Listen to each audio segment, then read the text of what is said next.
Hello friends, welcome to teaching Kishan. તો આજથી આપણે એક સરસ મજાનો મોસ્ટ આઈએમપી નવો સબ્જેક્ટ શરૂ કરવા જઈ રહ્યા છે, એ છે પર્યાવરણ, જેને ઇંગ્લિશમાં આપણે એન્વાયરમેન્ટ કહીએ છીએ। હવે ધોરણ 6, 7, 8, 9, 10 એની અંદર ક્યાંક ને ક્યાંક આપણે છૂટું છવાયું પર્યાવરણ ભણી ગયા છે। એ વખતે આપણે આ સબ્જેક્ટને ગૌણ સબ્જેક્ટ ગણતા હતા કે ભાઈ આપણે બીજા બધા સબ્જેક્ટ ઉપર વધારે ધ્યાન આપતા હતા, એમાં વેટેજ આપણે વધારે લઈ દઈએ, તો આમાં આપણે ન કરીએ, આ સબ્જેક્ટને સ્કીપ કરી દેતા હતા કે ભાઈ ન કરીએ તો ચાલે। પરંતુ હવે આ સબ્જેક્ટ કમ્પલસરી કરવો પડશે। જો તમારે ક્લાસ 1, 2ની કે ક્લાસ 3ની કોઈ પણ એક્ઝામ તમારે આપવી હોય તો ધીમે ધીમે એન્વાયરમેન્ટ પર્યાવરણનું વેટેજ વધતું જવાનું છે। સાહેબ કેમ વધતું જવાનું છે? કારણ કે માણસ ગાંડો થયો છે। સાહેબ શેની પાછળ ગાંડો થયો છે? વિકાસની પાછળ ગાંડો થયો છે। જેમ જેમ વિકાસ વધે છે એમ એમ પર્યાવરણને નુકસાન જાય છે। ફરીથી કહું છું, જેમ જેમ વિકાસ વધે તેમ તેમ પર્યાવરણને નુકસાન થાય। એક્ઝામ્પલ દ્વારા સમજાવું કે કોઈ ખેતીલાયક જમીન છે, સરસ મજાનો ત્યાં પાક લેવામાં આવે છે। હવે માની લો કે એ જમીન છે એ ધીમે ધીમે શહેરની અંદર આવી ગઈ, શહેરીકરણ થયું, સમજી લો કોઈ શહેર છે એનો વિસ્તાર વધ્યો, તો ધીમે ધીમે શું થશે, એ શહેરની આજુબાજુની જમીન છે ત્યાં ટીપી પડશે, અને ટીપી પડશે ધીમે ધીમે એ નોન એગ્રીકલ્ચર બનશે, એને બનશે, અને ત્યાં પછી કોઈ ફેક્ટરી લગાવવામાં આવશે, ત્યાં કોઈ બિલ્ડિંગ બનાવી દેવામાં આવશે। તો ધીમે ધીમે ક્યાંક ને ક્યાંક જેમ જેમ વિકાસ વધે છે એમ એમ પર્યાવરણને નુકસાન થાય છે। સાથે સાથે તમે ઔદ્યોગિકરણ તમે જોશો તો એમાં જુદા જુદા ગેસીસ નીકળે છે, જેને આપણે ગ્રીન હાઉસ ગેસીસ કહીએ છીએ, જે આપણે ડિટેલ્સમાં સમજીશું આગળ પર્યાવરણની અંદર। જે ક્યાંક ને ક્યાંક ઓઝોન છે, ઓઝોનનું જે લેયર છે, જે સૂર્યમાંથી આવતા યુવી કિરણોને શોષી લે છે। હવે ઓઝોન વાયુની અંદર ગાબડા પડે, એ લેયરની અંદર ગાબડા પડશે તો એ યુવી કિરણો પૃથ્વીની સપાટી પર પડશે તો પણ નુકસાન છે, ગરમી વધશે, પૃથ્વીની સપાટી વધશે, અને જો ગરમી વધશે તો ક્યાંક ને ક્યાંક જે ગ્લેશિયર છે એ ગ્લેશિયર છે એ ઓગળશે, અને ઓગળશે તો જે સમુદ્રની સપાટી છે એનું પ્રમાણ વધશે, અને એ વધશે તો પૂર આવશે।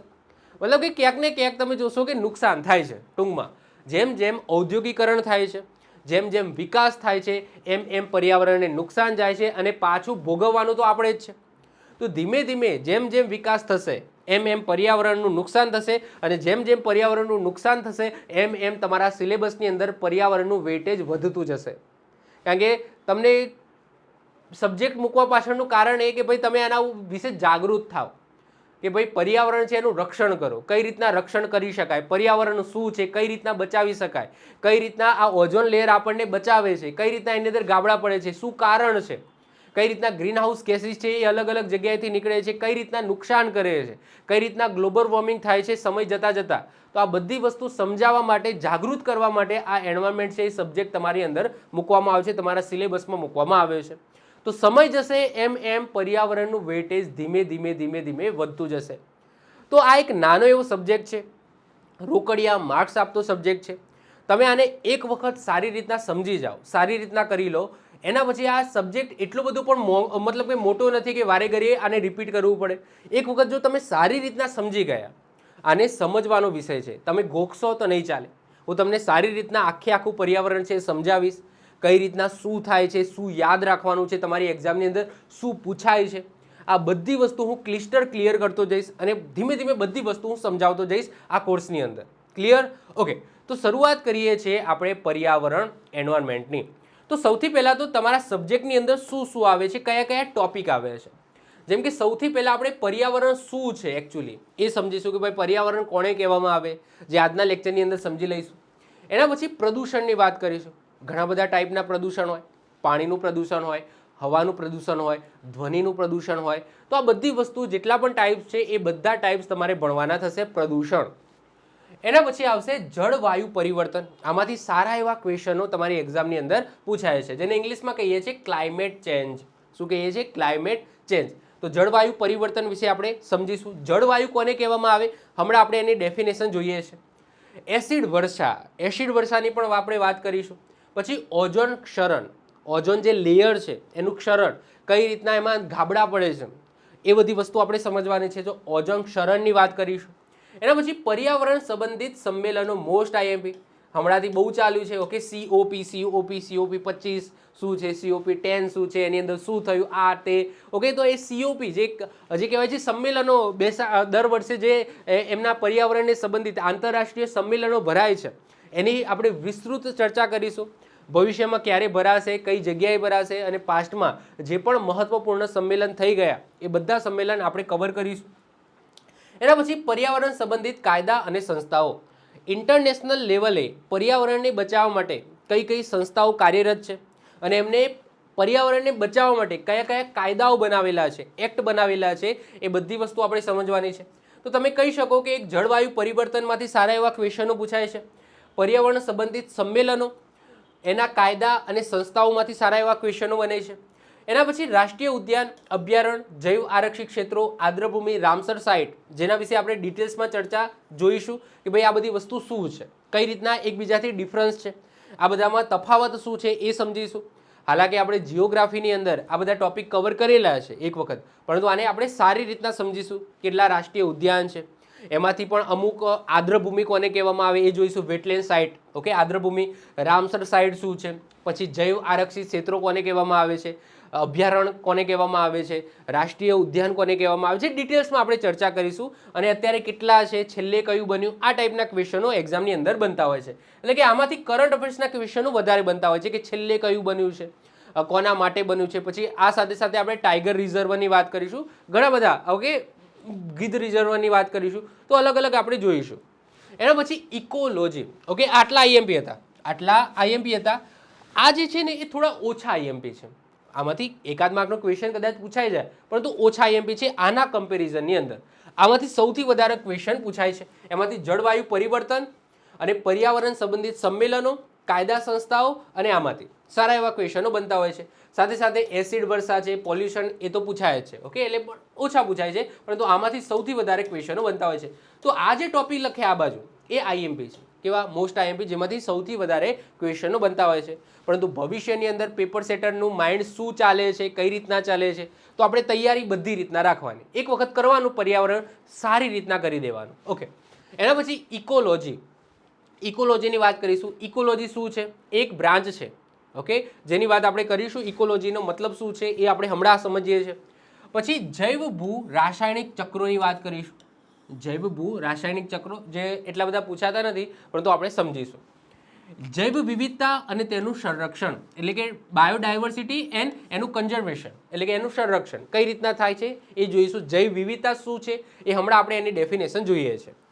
પર્યાવરણ સંબંધિત આંદોલનોની પણ આપણે વાત કરીશું. હાલાકી એટલા ક્વેશ્ચનો બનતા નથી, પરંતુ જે ચીપકુ આંદોલન અને બીજા થોડા ઘણા આંદોલનો થયા છે પર્યાવરણને બચાવવા માટેના, એ આપણે જોઈશું. પછી યસ, આ એક અલગ સબ્જેક્ટ મૂક્યો છે આખો, ડિઝાસ્ટર મેનેજમેન્ટ, જે એકચ્યુઅલી પર્યાવરણનો એક પાર્ટ કહી શકો, અથવા તો પર્યાવરણથી અલગ હોય છે. આખો એક સબ્જેક્ટ છે ડિઝાસ્ટર મેનેજમેન્ટ. હું આની અંદર કવર કરાવીશ, ઓકે. ડિઝાસ્ટર મેનેજમેન્ટ એ આખો અલગ સબ્જેક્ટ છે, તો પણ હું આને પર્યાવરણની અંદર કન્સિડર કરીને આને હું ચલાવી દઈશ. તો આપત્તિ વ્યવસ્થાપન, ડિઝાસ્ટર મેનેજમેન્ટ હું ચલાવીશ. સાથે સાથે આપણે છેલ્લે આઈએમપી એમસીક્યુ પણ જોઈશું. અને હું તમને એક ટેસ્ટ પણ આપીશ આ કોર્સની અંદર કે એમાં કઈ કઈ ટેસ્ટ, કઈ ટાઈપની ટેસ્ટ, સિમ્પલ ટેસ્ટ અને વિધાનવાળી બંને ટેસ્ટ હું આની અંદર પ્રોવાઈડ કરીશ. તો છેલ્લે આપણે મહત્વપૂર્ણ એમસીક્યુ પણ જોઈશું. તો આટલી વસ્તુ આ કોર્સની અંદર આપણે ભણવાની થાય છે. એક વખત તમે આ કોર્સ સારી રીતના સમજી ગયા, હું તમને એ રીતના પરફેક્ટલી ધીમે ધીમે જેટલું જરૂરી છે તમને ખબર પડે છે, ખબર પાડવાની જવાબદારી મારી. કારણ કે મને ખબર છે કે તમે જુઓ છો એ બધા સાયન્સના સ્ટુડન્ટ નથી, ઓકે. અમુક આર્ટ્સ છે, અમુક કોમર્સ, એવા પણ સ્ટુડન્ટો છે જે ક્યાંક સમજી લો કે અમુક આ સબ્જેક્ટને ગૌણ તરીકે લીધા હશે. 6ઠ્ઠા ધોરણની અંદર, 7મા ધોરણની અંદર, 8મા ધોરણની અંદર એટલું બધું ધ્યાન નહીં આપ્યું હોય. કદાચ એમને આ બધા વિશે અમુક વખતે જાણકારી પણ નહીં હોય, એમના માટે આખો નવો સબ્જેક્ટ કરીને ઉભરીને કદાચ આવી શકે છે. તો હું તમને એ રીતના સમજાવીશ કે તમને બધી વસ્તુ ખ્યાલ આવે. સ્ટેપ બાય સ્ટેપ જઈશું, બધી વસ્તુ આપણે સમજીશું. ક્લિયર? ઓકે. તો વધીએ છીએ આગળ. તો સૌથી પહેલાં તો પર્યાવરણ એટલે શું? આજના લેક્ચરની અંદર આપણે સમજવાનું છે કે પર્યાવરણ શું છે. અને પર્યાવરણની અંદર અમુક અહીંયા તમે જોશો કે શબ્દો આવ્યા છે, જેમ કે જૈવ વિવિધતા શબ્દ આવ્યો. એના પછી અહીંયા શબ્દ આવ્યો ઓઝોન ક્ષરણનો મતલબ શું થાય. એના પછી જળવાયુ શબ્દ આવ્યો છે, પ્રદૂષણ શબ્દ આવ્યો છે. એના પછી ઇકોલોજી શબ્દ આવ્યો છે. તો પહેલાં તો એ સમજવું પડશે કે આ બધા શબ્દો શું કહેવા માગે છે. તો આજના લેક્ચરની અંદર આ બધા જે શબ્દો આવ્યા છે, જે ક્યાંક ને ક્યાંક પર્યાવરણ સાથે સંબંધિત છે, એ બધા જ આપણે જે ટર્મિનોલોજી છે, જે વ્યાખ્યાઓ છે, એ આપણે સમજીશું. અને સાથે સાથે પર્યાવરણ કોણે કહેવામાં આવે છે એ આપણે જોઈશું. તો હું તમને સિમ્પલ ક્વેશ્ચન પૂછું કે ભાઈ પર્યાવરણ એટલે શું? તો તમારા માઇન્ડની અંદર શું આવે? તો એક સિમ્પલ વસ્તુ છે, પર્યાવરણ એટલે તમારી આજુબાજુ તમને જે પણ વસ્તુ દેખાય છે ને એને પર્યાવરણ કહેવામાં આવે. પછી એ સજીવ હોય, નિર્જીવ હોય, બધી વસ્તુ આવી ગઈ. સજીવ, નિર્જીવ અને બધી વસ્તુ. ટૂંકમાં સજીવ પણ આવી ગઈ, કુદરતી પણ આવી ગઈ, કૃત્રિમ પણ આવી ગઈ, બધી ટૂંકમાં આવી ગઈ. કુદરતીની અંદર પણ બે ભાગ પડે છે, જૈવિક, અજૈવિક. જૈવિક, અજૈવિક અને ત્રીજું આવે છે માનવ સર્જિત. ત્રણ વસ્તુ હોય પર્યાવરણની અંદર, ત્રણ વસ્તુ આવે, જૈવિક વસ્તુ, અજૈવિક વસ્તુ અને માનવ સર્જિત વસ્તુ. આ ત્રણ ભેગા થાય ને ત્યારે પર્યાવરણ બને. ક્લિયર? ઓકે, તો આની ડેફિનેશન જોઈએ એ પહેલા આ શબ્દ આવ્યો ક્યાંથી એ સમજી લઈએ. તો આ જે પર્યાવરણ એટલે કે એન્વાયરમેન્ટ શબ્દ છે એ ક્યાંથી આવ્યો? તો ફ્રેન્ચ ભાષાનો એક શબ્દ છે એનવાયરોન અથવા તો એનવાયરોનર. આ શબ્દ ઉપરથી આ એન્વાયરમેન્ટ શબ્દ બન્યો છે. હવે આ એન્વાયરોન છે, આ એન્વાયરોનનો મતલબ શું થાય, અર્થ શું થતો હતો? આસપાસ એટલે કે નેબરહુડ એવું થતો હતો. પર્યાવરણ શબ્દ છે ને તમે જોશો તો બે શબ્દથી બનેલો છે. એક પહેલું છે પરી અને બીજું છે આવરણ. પર્યાવરણને આપણે છૂટું કરીએ તો બે શબ્દથી બનેલો શબ્દ છે, એક છે પરી અને બીજું છે આવરણ. હવે આ પરીનો મતલબ શું થાય? તો આસપાસનું અથવા તો ચારે બાજુનું. આસપાસનું અથવા તો ચારે બાજુનું. અને આવરણનો મતલબ શું થાય? સપાટી અથવા તો પડ. એટલે કે આપણી ચારે બાજુ, ઓકે, આસપાસ ચારે બાજુ જે પણ તમને વસ્તુ જોવા મળે છે, જે પણ પડ, સપાટી પર જે પણ વસ્તુ જોવા મળે છે એને શું કહેવામાં આવે છે? પર્યાવરણ કહેવામાં આવે છે, એન્વાયરમેન્ટ કહેવામાં આવે છે. તો આની ડેફિનેશન આપવી હોય તો ડેફિનેશન કંઈક આવી બનશે કે પર્યાવરણ એટલે માનવ, બધા સજીવો આવી ગયા અને તેમની આસપાસ આવેલા કુદરતી તેમજ માનવ નિર્મિત તમામ ઘટકોનું મિલન જે જીવનને અસર કરે અને જીવન ટકાવવા માટે જરૂરી પરિસ્થિતિઓ પૂરી પાડે એવા સમગ્ર તત્વોના સમૂહને શું કહેવામાં આવે છે? પર્યાવરણ કહેવામાં આવે છે. એટલે કે તમારી આજુબાજુ તમને શું દેખાય છે? તો ચલો, મારી આજુબાજુ મને એક મકાન દેખાય છે, પછી તમે જુઓ મંદિર હશે, નદી દેખાય છે, પહાડ દેખાય છે, અલગ અલગ મનુષ્યો દેખાય છે, અલગ અલગ જીવજંતુઓ દેખાય છે. તો આ બધું ભેગું થાય ને ત્યારે શું બને? આપણું પર્યાવરણ બને.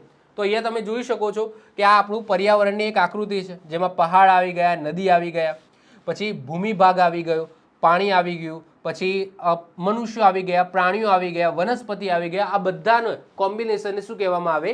પર્યાવરણ કહેવામાં આવે. ઓકે, હવે મેં તમને કીધું હતું કે પર્યાવરણના ઘટકો બે ટાઈપના હોય અને આ બંને ટાઈપ છે કુદરતી છે. કેવા છે? કુદરતી. હવે કુદરતી ઘટકોના બે ભાગ પડે, એક આવે જૈવિક અને બીજા આવે અજૈવિક. ઓકે, એક આવે જૈવિક અને બીજા આવે અજૈવિક. હવે જૈવિક કોને કહેવાય અને અજૈવિક કોને કહેવાય? જૈવિકનો મતલબ જેની અંદર જીવ હોય, જેની અંદર જીવ હોય એને આપણે જૈવિકની અંદર મૂકીશું અને જેની અંદર જીવ ન હોય એને આપણે અજૈવિકની અંદર મૂકીશું. એટલે કે અજૈવિક એનો મતલબ માનવ સર્જિત નથી. યાદ રાખજો, જૈવિક અને અજૈવિક બંને કુદરતી જ છે.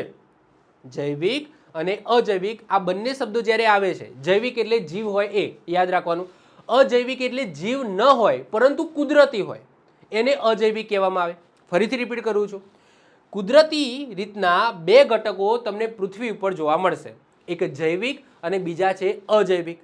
જૈવિક એટલે જેની અંદર જીવ હોય એને આપણે જૈવિક કહીશું અને અજૈવિક એટલે કે જેની અંદર જીવ ન હોય એને અજૈવિક કહીશું. પરંતુ કેમેરો છે, મારો મોબાઈલ છે, એ બધું અજૈવિકમાં ના આવે.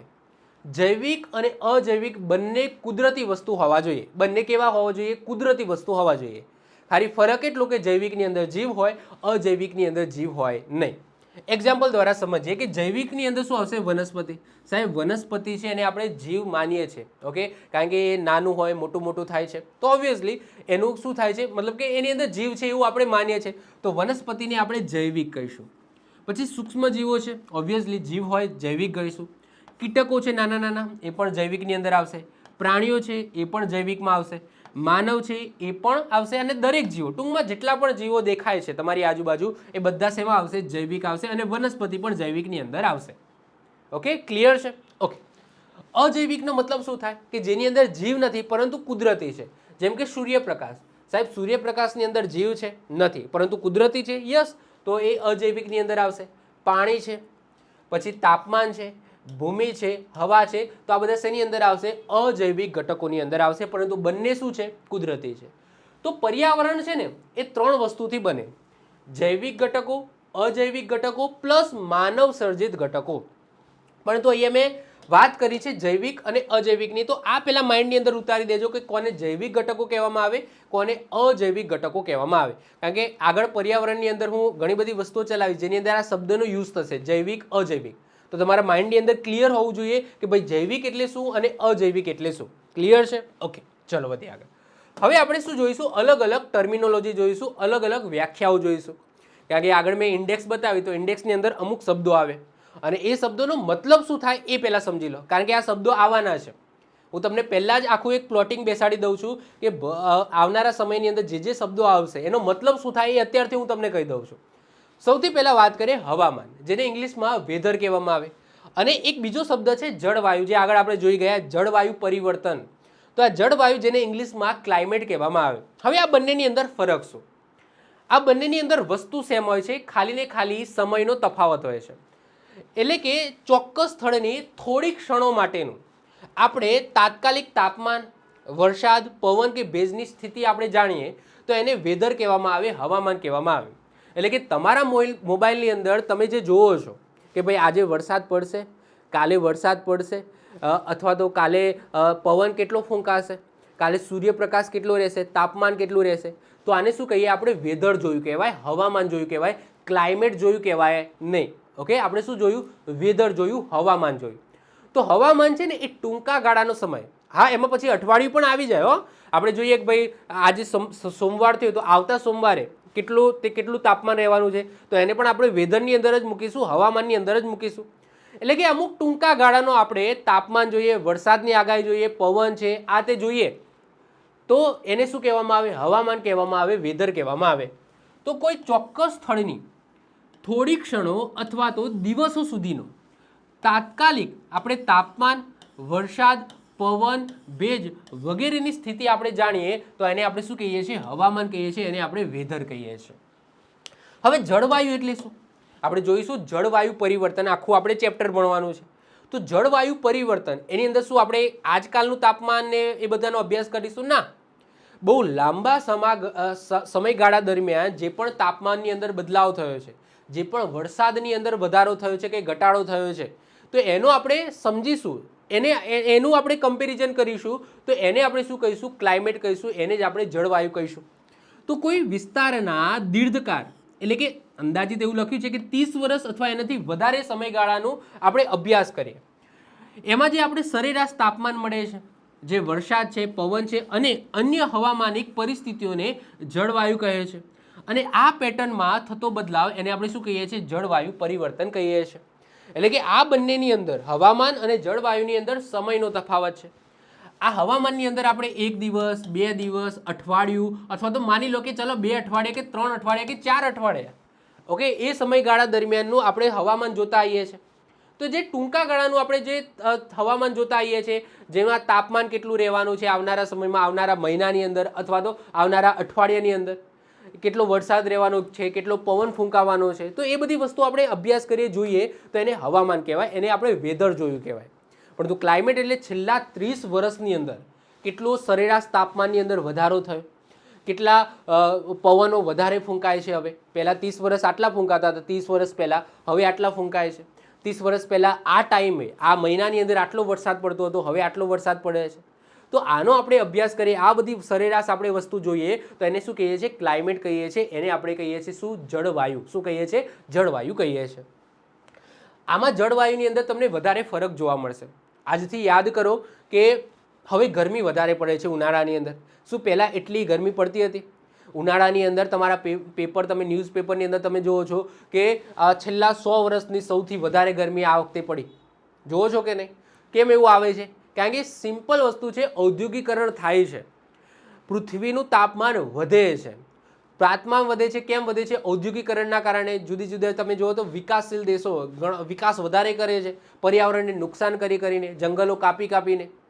તો સિમ્પલ વસ્તુ છે કે જે પૃથ્વીને ઠંડુ રાખવા માટેની જે સિસ્ટમ બનાવેલી છે ભગવાને, ઓકે, એને તમે હાનિ પહોંચાડો છો તો ઓબ્વિયસલી પૃથ્વીનું તાપમાન વધવાનું છે અને અનિયમિત બનવાનું છે. હમણાં જ તમને ખબર છે વરસાદ આવ્યો, બોલો, ભર શિયાળાની અંદર વરસાદ આવ્યો, ઓકે, હવે તો ભર ઉનાળામાં પણ વરસાદ આવે છે. માવઠું ચલો પહેલાં આવતા હતા, માવઠા આવતા હતા, પરંતુ માવઠું કેવું હોય, નોર્મલી વરસાદ પડતો હોય. હમણાં તો અઠવાડિયું વરસાદ આવીને ગયો, અઠવાડિયું વરસાદ. ઓકે, તો એ શું કરવાથી હશે? ક્યાંક ને ક્યાંક આપણે જળવાયુને મતલબ કે જે ક્લાઇમેટ છે એને નુકસાન કર્યું છે. 30 વર્ષ પહેલાં તો આવું થતું નહોતું, હવે થયું છે. તો આજે આપણે અભ્યાસ કરીએ છીએ કે ભાઈ 30 વર્ષ પહેલાં આટલી ગરમી પડતી હતી, હવે આટલી ગરમી પડે છે. 30 વર્ષ પહેલાં આટલો વરસાદ પડતો હતો આ મહિનાની અંદર, હવે આટલો બધો વરસાદ પડે છે. તો ક્યાંક ને ક્યાંક આપણે નુકસાન તો કર્યું છે. તો એનો જે સમયગાળા, જે સરેરાશ આપણે તાપમાન જોઈએ છે, જે કમ્પેરિઝન કરીએ છીએ 30 વર્ષ પહેલાંનું અને અત્યારનું, તો એને જ આપણે શું કહીએ છીએ? ક્લાઇમેટ કહીએ છીએ.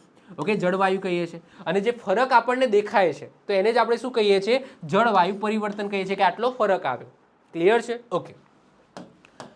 એના પછી નેક્સ્ટ આવે છે વાતાવરણ, જેને ઇંગ્લિશમાં આપણે એટમોસ્ફિયર કહીએ છીએ. અને બીજું આવે છે જીવાવરણ, જેને આપણે ઇંગ્લિશમાં બાયોસ્ફિયર કહીએ છીએ. હવે વાતાવરણ એટલે શું? કહીએ છીએ ને આજે વાતાવરણ બહુ ખરાબ છે, આજે વરસાદ છે એવું આવે એવું લાગે છે, તો બસ એ જ વાતાવરણ છે. વાતાવરણ એટલે શું? કે પૃથ્વીના ઘેરાયેલું વાયુઓનું આવરણ. તમને જે ઉપર તમે આકાશમાં જુઓ તો આજે વાદળો આમ દેખાય છે, આજે વાદળો કાળા દેખાય છે, વરસાદ આવે એવું લાગે છે.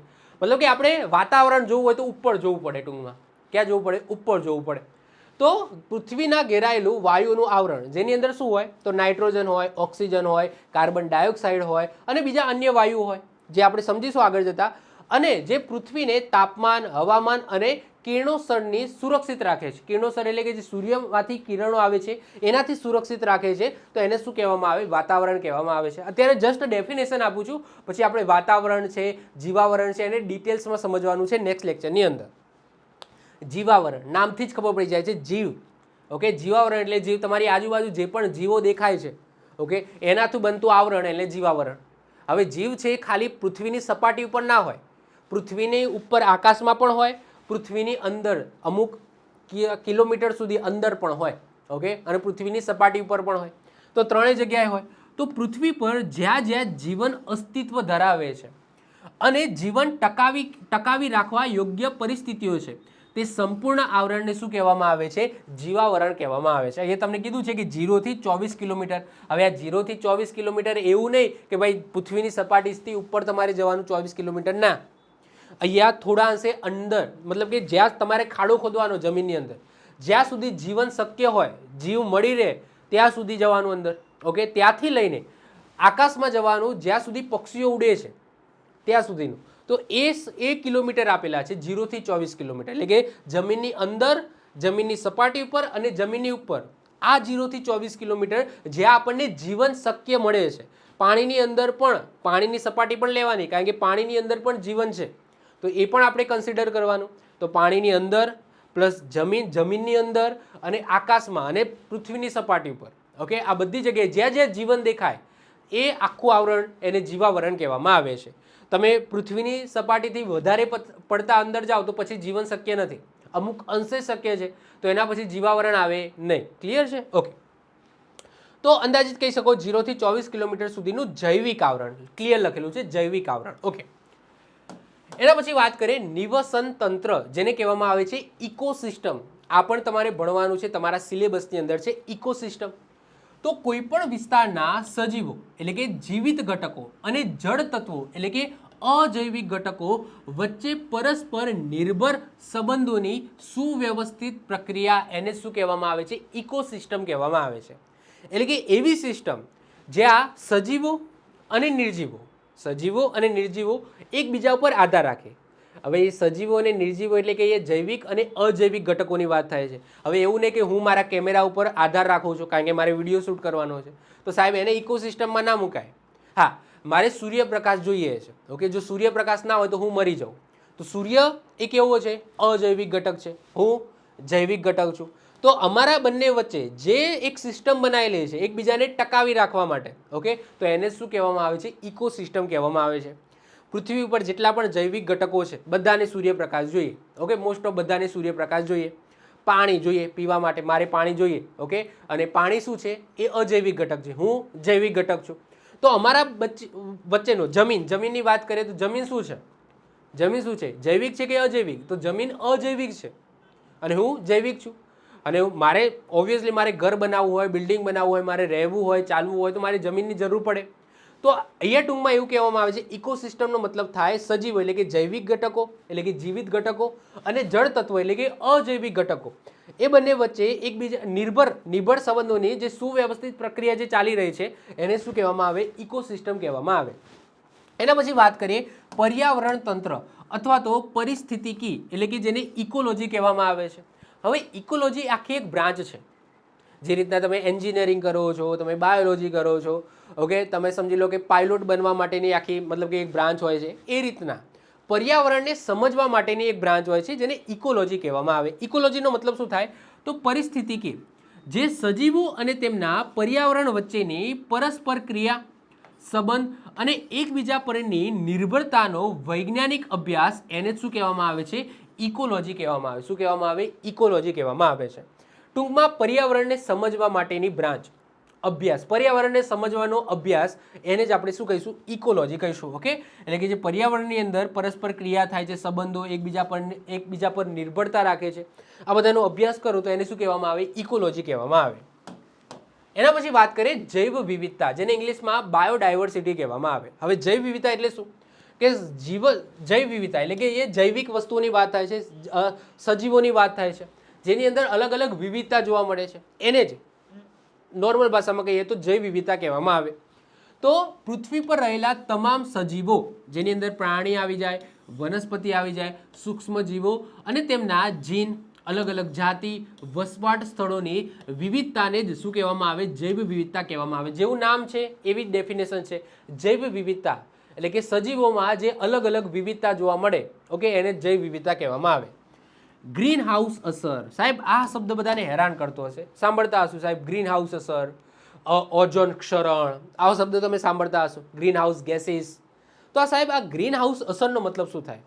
તો ગ્રીન હાઉસ એટલે શું? કે વાતાવરણમાં રહેલા ગ્રીન હાઉસ વાયુ, જેની અંદર કાર્બન ડાયોક્સાઇડ આવે, મિથેન આવે, N2O આવે, સૂર્યની ગરમી શોષીને પૃથ્વીનું તાપમાન વધારવાની જે પ્રક્રિયા છે એને જ ગ્રીન હાઉસ અસર કહેવામાં આવે.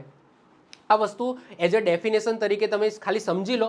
આને તો હું ડિટેલ્સમાં ચલાવીશ, આખું આકૃતિ દોરીને સમજાવીશ બધી વસ્તુ કે આ કઈ રીતના સૂર્યના જે કિરણો આવે છે, કઈ રીતના આપણું આવરણ છે, અલગ અલગ આવરણ છે, એમાં શોષણ થાય છે, કયા ગ્રીન હાઉસ ગેસીસ છે જે સૂર્યના કિરણો, અલ્ટ્રાવાયોલેટ, પારજાંબલી કિરણો છે એનું શોષણ કરે છે અને આપણી જે પૃથ્વીની સપાટીની જે ગરમી છે વધારે છે, સપાટીનું જે આવરણ છે વધારે છે, હવા ગરમ કરે છે. જેને જે હવા ગરમ મતલબ કે આ બધા વાયુ શું કરશે? આ ગ્રીન હાઉસ ગેસીસ શું કરશે? તો જે પારજાંબલી કિરણો જે સૂર્યમાંથી આવે છે એને શોષી લેશે. હવે શોષી લે તો એ ગરમી એમના અંદર સ્ટોર થઈ ગઈ, તો ક્યાંક ને ક્યાંક સપાટીનું તાપમાન પણ વધવાનું છે. ક્લિયર? તો ગ્રીન હાઉસ ગેસીસ એટલે કે CO2, CH4, methane, okay, N2O, આ બધા આપણે ગેસીસની વાત કરીશું. અલગ અલગ ગેસીસ છે કયા, હજુ તો ઘણા બધા છે. આ તો જસ્ટ તમને 3 જ લખ્યા છે, હજુ તો ઘણા બધા ગ્રીન હાઉસ ગેસીસ છે. એ બધા આપણે ગેસીસની વાત કરીશું. ટૂંકમાં અમુક ગ્રીન હાઉસ ગેસીસ છે જે સૂર્યના પારજાંબલી કિરણોને શોષીને વાતાવરણનું તાપમાન વધારે, તો એને શું કહેવામાં આવે? ગ્રીન હાઉસ અસર કહેવામાં આવે છે. ક્લિયર? ઓકે, ચલો. એના પછી આવે છે ગ્લોબલ વોર્મિંગ. આ શબ્દ પણ તમે સાંભળતા હશો. ગ્લોબલ વોર્મિંગ એ મતલબ કે લોંગ ટર્મનો શબ્દ છે. ઓકે, લાંબા ગાળા સુધીનો શબ્દ છે. શું છે સમજો. પૃથ્વીના વાતાવરણમાં ગ્રીન હાઉસના વધારાના કારણે પૃથ્વીનું સરેરાશ તાપમાન સતત વધતું રહે તે પ્રક્રિયાને શું કહેવામાં આવે? ગ્લોબલ વોર્મિંગ કહેવામાં આવે. એટલે કે ગ્લોબલ વોર્મિંગ 1-2 દિવસની પ્રક્રિયા ના હોય કે ભાઈ કાલે ગ્લોબલ વોર્મિંગ થઈ ગઈ, પમદારે ઘટી ગઈ, એવું ના હોય. ઓકે, લાંબા સમયગાળા દરમિયાન પૃથ્વીનું સરેરાશ તાપમાન વધે તો એને શું કહેવામાં આવે? ગ્લોબલ વોર્મિંગ કહેવામાં આવે છે. ઓઝોન સ્તર, સાહેબ આ ઓઝોન ક્ષરણ, આવો શબ્દ આપણે સાંભળ્યા આગળ, આપણા સિલેબસની અંદર પણ છે ઓઝોન ક્ષરણ. તો આ ઓઝોન સ્તર શું છે? આ ઓઝોન શબ્દ શું છે? તો ઓઝોન વાયુ છે જેને આપણે O3 તરીકે દર્શાવીએ છીએ. શું? O3. અને આનું એક લેયર છે એ આપણા આવરણોની અંદર આવેલું છે, જે શું કરે છે કે પૃથ્વીના જે હાનિકારક UV પારજાંબલી કિરણો છે એને પૃથ્વી ઉપર આવવા દેતા નથી. એનું ઓઝોન લેયરની અંદર જ શું થઈ જાય છે? શોષણ થઈ જાય છે. તો ઓઝોન લેયર એ આપણા માટે ખૂબ મહત્વનું છે. અમુક સમજી લો કે અમુક એવા કિરણો છે, અમુક એવા ભયાનક કિરણો છે જે કદાચ પૃથ્વી ઉપર પડે, આપણી ચામડી ઉપર પડે તો નુકસાનકારક છે. તો એવા કિરણોનું, સૂર્યના એવા કિરણોનું શોષણ કરી લે છે આ ઓઝોન લેયર. તો મહત્વપૂર્ણ છે, જે આપણે ડિટેલ્સમાં આગળ સમજીશું. તો સમતાપ આવરણની અંદર આવેલું પાતળું O3 વાયુનું આવરણ, એટલે O3 એટલે ઓઝોન વાયુનું આવરણ, જે સૂર્યના હાનિકારક UVB, ultraviolet B, ultraviolet A, B અને C 3 હોય છે, તે આપણે જોઈશું. UVB કિરણોનું પૃથ્વીને સુરક્ષિત રાખે છે, એટલે કે આ કિરણોથી પૃથ્વીને સુરક્ષિત રાખે છે, પોતે શોષણ કરી લે છે, ઓઝોન લેયર. તો આ લેયર બહુ મહત્વપૂર્ણ છે, જે આગળ આપણે સમજીશું. તો અહીંયા મેં શેની વાત કરી, તો અલગ અલગ ટર્મિનોલોજીની વાત કરી, અલગ અલગ શેની વાત કરી, અલગ અલગ વ્યાખ્યાઓની વાત કરી, જે આગળ આપણે સિલેબસની અંદર તમે જોયું કે આપણે ઇન્ડેક્સની અંદર જોઈ ગયા. તો આનો મતલબ શું થાય છે, તો જો અત્યારથી તમે આનો મતલબ સમજી જશો તો આવનારા સમયની અંદર જ્યારે હું બધી વસ્તુઓ ભણાવીશ ત્યારે આ શબ્દો આવશે તો તમને એનો મતલબ ખબર હશે કે સાહેબ આનો મતલબ આવો થાય. ક્લિયર છે? ઓકે, હવે વાત થાય સાહેબ આપણે પર્યાવરણ દિવસ ક્યારે મનાવીએ છીએ? બધાને ખબર છે 5 જૂન. ક્યારે મનાવીએ છીએ? 5 જૂન. પરંતુ આપણે 5 જૂને જ કેમ પર્યાવરણ દિવસ મનાવીએ છીએ?